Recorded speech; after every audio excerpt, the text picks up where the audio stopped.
What happens when a royal walks into a studio convinced he can steer the conversation only to find the conversation steering him? It starts like any other daytime interview. Polite smiles, warm applause, a host with a stack of cards, and a guest with a set of talking points. But somewhere between question 2 and follow-up 3, the air changes. The smile hardens, the audience stops clapping. Micro-expressions do more damage than microphones.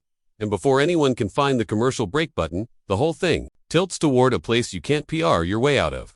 This is that interview. ITV's corridors had that polished, slightly frantic energy they get just before the red tally lights come alive. Runners with headsets darted past racks of spare chairs. A makeup artist hustled by, promising to bring powder just in case the lights run hot. In the green room, a producer lowered her voice into that calm, practiced register that always means the opposite. Everything is fine, and also nothing is fine. He arrived with a small entourage, 2 aides, 1 publicist, a security shadow who never unclenched his jaw, Prince Harry, tailored jacket, the carefully neutral tie, the half-smile that suggested informality. Without conceding an inch of control, he shook hands with the floor manager, the stagehand who offered water, and then walked the short hallway toward the set of loose women as if he'd walked 100 like it and mastered the geography of charm. On the other side of the cameras, the panel took their places. Christine Lampard, common, polished, Nadia Sala, quick warmth in her eyes.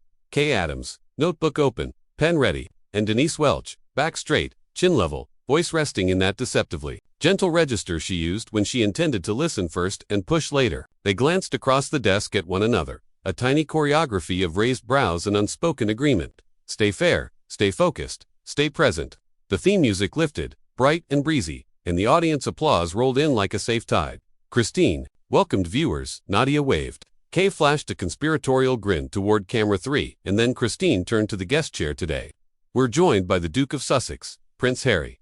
Thank you for being here. Thank you for having me, he said, the smile settling into position. Great to be here. There's a ritual to these things. Start with the easy stuff.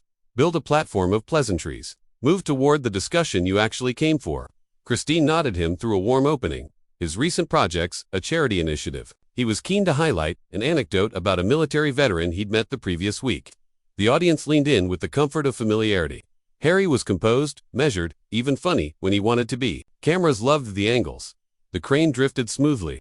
A floor light hummed. Denise watched, the cap on her pen clicking softly beneath her thumb. When Christine finished the gentle ramp, Denise lifted her gaze. You talk a lot about responsibility, she said, in public life, in media, in institutions. I suppose my first question is, what responsibility do you feel you have personally when you speak about the country that shaped you? The smile stayed, but its edges moved. I think with visibility comes obligation, he replied smoothly, to speak honestly about harms and patterns that have been allowed to persist. Patterns, Denise repeated, mild as if laying a word on the table to see what it weighed. Harms. She didn't lean in. She didn't have to. Would you place programs like ours in those patterns? We're British media, after all. A fractional pause. Measurable. If you had a stopwatch, imperceptible. If you only had eyes, I draw a distinction, he said, between journalism that tries to inform and practices designed to inflame. Inflame, said Kay, tone light, genuinely curious. That's strong language. Sometimes, necessary language, he returned, sharper now, but still she. Nadia stepped in with a gentle bridge. Harry, many of our viewers admire your mental health advocacy and your service work. They also wonder about the balance. Criticizing institutions while still carrying a title from them. How do you think about that balance? He nodded, appreciative mask back on. I think about service, not structure. Titles are historical. Service is present tense. That's a good line, Denise said, like a teacher marking the margin with a tick. Service over structure.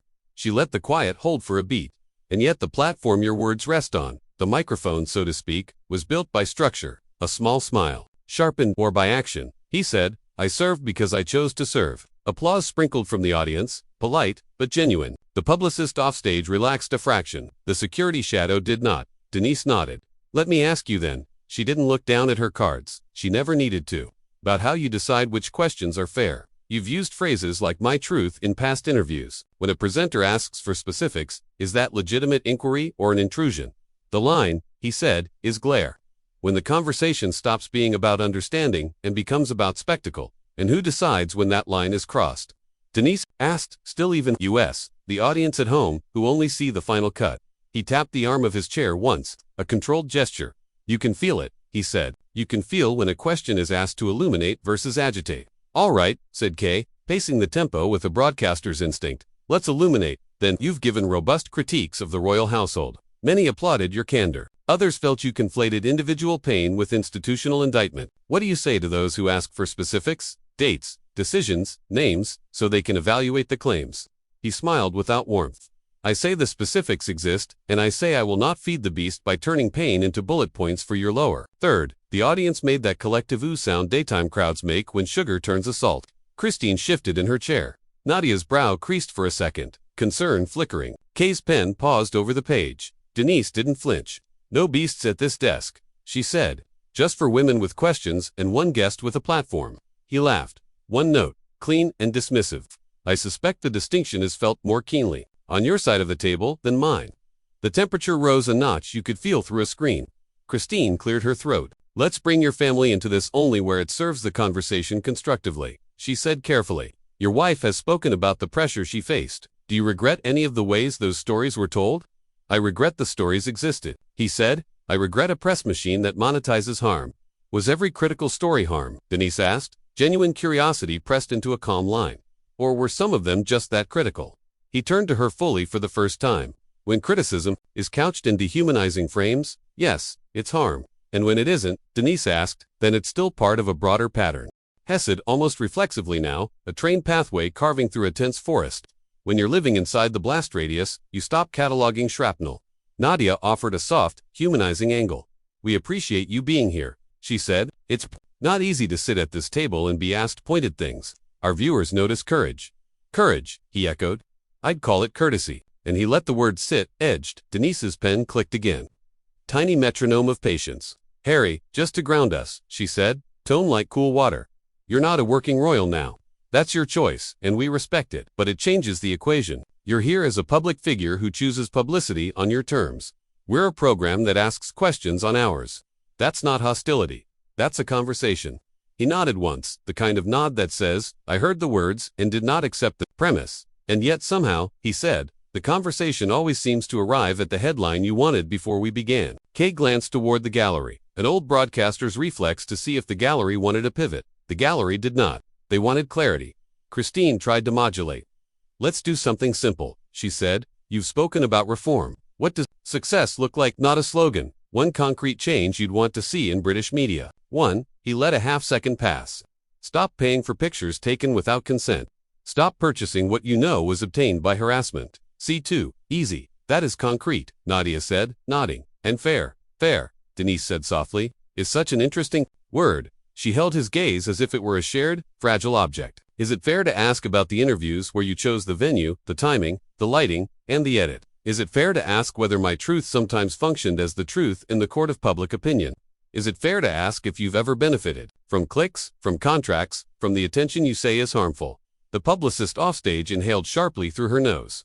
The security shadow's eyes swept the edges of the set again, though the only danger in the room was for questions in a row. He sat back, something flinty behind the smile. Now, is it fair? He replied, mirroring her cadence. To pretend there's parity between a haunted private life and a studio set, you can leave when you're done. Parodies are rarely perfect, Denise said, but parallels illuminate. You know that? You draw them constantly. You compare your life in Britain with your life in America. You compare institutions, palace, and press, when the comparison suits the point. Let me try one. You chose to step back from royal duties. So, why not step back from the titles? 2. Why keep the signifier if you don't want the system? The audience did not. Ooh, they went very, very quiet. He didn't answer right away. He hoped could hear a studio light buzz, a cable shift against the floor. Then the smile returned, toned like a blade. Because I don't throw away history to satisfy daytime theatrics, he said. Nadia's eyes closed for a breath. Kay's pen resumed its scratch.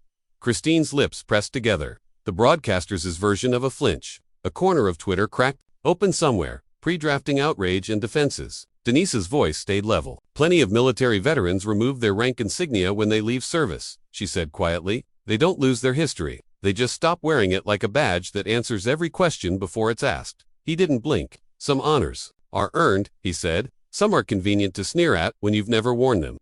Careful, Kay said, a half-laugh, half-warning in her tone. She's worn a few herself, just different kinds. I value the work you all do, he said, and the sentence came out like a formality issued at a customs desk. But let's not pretend the loudest voices in this country haven't decided that any choice I make counts against me. If I show up, I'm chasing attention. If I stay quiet, I'm sulking in monarchy. If I speak about mental health, I'm mining trauma. If I say nothing, I'm hiding something. It's a rigged game. It feels rigged, Denise agreed. For a lot of people who can't afford advice from 3 solicitors and a crisis manager. She softened her mouth into something that almost looked like sympathy, which is why specifics matter. Let's come back to that word.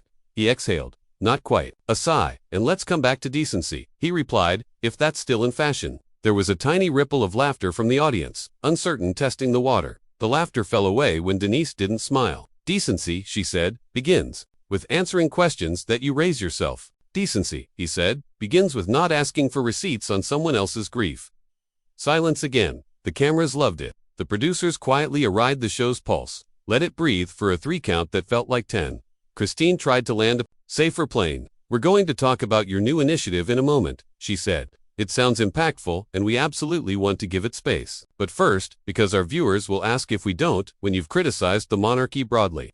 Have you ever regretted the collateral damage to individuals who never had your platform? He didn't look at Christine. He kept his eyes on Denise. I regret that people confuse accountability with betrayal, he said. Some would say, Denise replied, they regret that you confuse attention with accountability. The publicist's expression crossed the boundary from concern to alarm. Offstage, someone whispered to someone else to hold the brake. Nadia leaned forward, with the gentlest possible prompt. Harry, if there's one misconception you'd like to correct, what is it? Then I'm angry, he said quickly, instinctively. I'm not angry. Denise tilted her head a millimeter. You don't sound calm, she said, not unkindly, and you don't sound neutral, he replied very much unkindly. Now the audience made a sound, taken in breath, through teeth. A chorus of, okay, put her pen down as if the table were a chessboard, and someone had finally moved a queen. Know what? Denise said softly. The soft that warns rather than soothes. I've spent a lot of years being called not neutral for asking simple follow-ups. It's a hazard of the job, but I don't mind hazards. I mind hedges. She held his gaze. So, let's prune one. When you say my truth, what exactly does that mean in practice?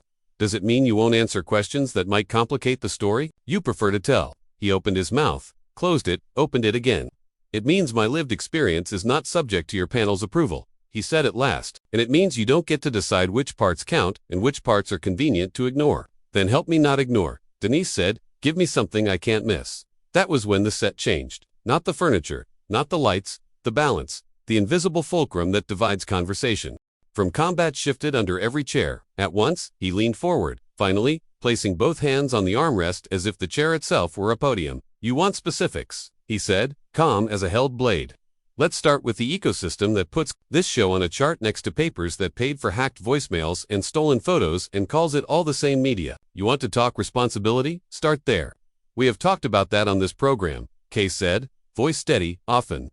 And yet here we are, he replied, parsing whether my wife's pain was sufficiently itemized for your segment producers. Nadia, hands came up, palms open. No one here is parsing pain. We're asking how you want public life to change. He sat back again, a rueful smile that didn't reach his eyes. Public life doesn't change by pretending difficult questions are neutral when they're not. Denise didn't blink. Public life doesn't change by pretending difficult answers are sacred when they're not. A red tally light blinked on the main camera, a silent signal from the gallery that they were 3 minutes from the hard break. Christine touched the edge of her stack of cards, a hostess's subtle plea to land this plane on a runway and not in a field.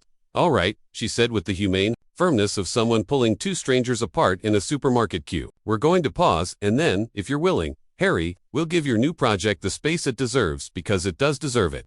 He nodded polite again on the surface, the water smooth by a hand. Denise reached for her mug, took a measured sip, and set it down without looking away from him. When we come back, she said, voice calm, eyes very clear. Let's talk about the difference between service and branding, because I think our viewers know when they see it. The crane camera began its slow, graceful retreat. The light shifted a half-stop for the transition. Somewhere off stage, the publicist put her hand against a cinder block wall and took a deeper breath than she meant to. And then the music swelled. The screen dipped toward adverts. And across the desk, Harry's jaw set in a line he hadn't brought with him into the building. When the cameras returned from the break, the tension was thick enough to cut with a knife. The audience clapped politely, but even they sensed this was no longer a routine celebrity interview. It was a slow-motion car crash headed straight for a wall. Prince Harry sat stiffly in his chair, jaw locked, while Denise Welch calmly shuffled her notes as if nothing had happened. All right, Denise began with a practiced smile. Let's talk about your new initiative. Harry leaned forward. I'd be delighted to, if we can keep this civil. The audience gave a low murmur. Denise's smile didn't falter. Civil Harry is exactly what I've been, but let's be clear. You're not a working royal anymore. You don't represent the crown. You're here as a public figure, one who often criticizes institutions while still clinging to their privileges. That's fair ground for discussion. The smile dropped from Harry's face. With respect, Denise, I don't need a lecture on who I am. I've built my own path. And yet, Denise replied evenly, every headline still begins with Prince Harry. Not Harry the advocate, not Harry the campaigner. You're still leaning on the very name and institution you say nearly destroyed you. That struck a nerve. Harry's voice sharpened. I've earned my place, my service, my work. Your family's name. Denise cut in, her voice steady, but icy now. Without it, you wouldn't even be sitting in that chair. And you know it. The audience gasped. Christine and Nadia shifted uncomfortably, but Denise pressed on. You talk about wanting freedom, Harry. But freedom means standing on your own, not cashing in on the crown while condemning it. Harry's face flushed crimson. That's outrageous. I came here to highlight real issues, not to be humiliated. No one's humiliating you. Denise shot back. You're doing that yourself by refusing to answer questions and lashing out when someone doesn't play along with your script. And then she said it the words that would replay across every social feed within the hour. You don't deserve this seat today, Harry. You're not here because of your work. You're here because of your surname. And if that's all you've got, then maybe you don't belong here at all. For a moment, there was silence so heavy it seemed to smother the studio lights. Harry stood abruptly, his chair screeching backward. I don't have to take this. Denise didn't flinch. Then don't. There's the door. The cameras caught everything. The stunned audience, Harry's furious expression, and Denise Welch, arms folded, refusing to yield. Without another word, Harry stormed off set, his entourage scrambling after him. The audience erupted, half in shock, half in applause. Denise turned back to the camera, her voice calm and cutting. And there you have it, folks. Sometimes the crown feels heavy, especially when it's only being worn for show. Fade to black. And that was it. Prince Harry storming off the Loose Women, set in one of the most unforgettable daytime clashes ever broadcast. A moment that started with polite smiles and charity talk ended with Denise Welch reminding him live on air that titles can't shield anyone from tough questions. But now, it's your turn. What did you think? Was Harry unfairly treated, or did Denise simply hold him to the same standard as any other public guest? Drop your thoughts in the comments below, because this debate is far from over. If you enjoyed this story, make sure to hit that like button. Subscribe for more explosive interviews and behind-scenes drama, and turn on notifications so you never miss the next showdown. After all, if this is what happens in broad daylight on live TV, just imagine what goes on when the cameras stop rolling.